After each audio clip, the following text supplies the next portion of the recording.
cidade linda e muito especial. Dali voltei por Araguaína, que do Boi Gordo é a capital. Dali segui para Imperatriz, terra da madeira de um povo legal.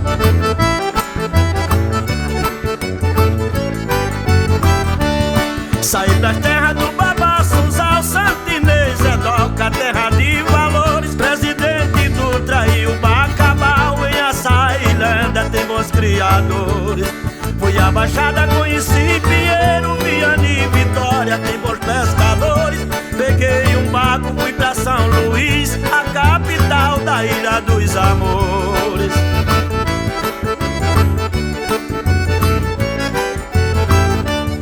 De São Luís fui pra Teresina, vi as belezas do Rio Parnaíba. De lá voei para Fortaleza, vi Juazeiro olhando lá de riba. Fui a Natal avistar as dunas, fui vaquejada lá em Macaíba. Peguei meu carro, fui a João Pessoa, bela capital da minha Paraíba.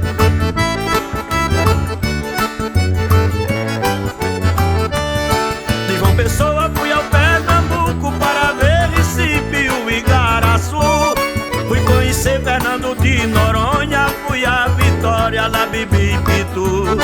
Segui viagem para Alagoas, em Maceió comi sururu. De lá saí direto a Sergipe, passei 3 dias em Aracaju.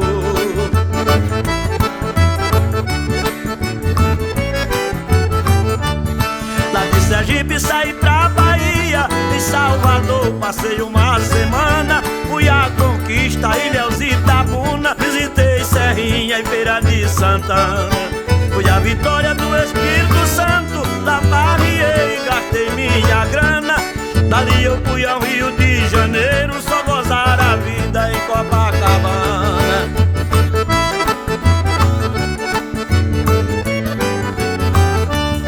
Saí do Rio para Porto Alegre, vi o Rio Grande do Sul, belo estado, terra dos pampas e das criações, terra da uva, do vinho e do gado, terra do frio, do vaneirão, do chimarrão e do churrasco assado, de Getúlio Vargas e de Teixeirinha.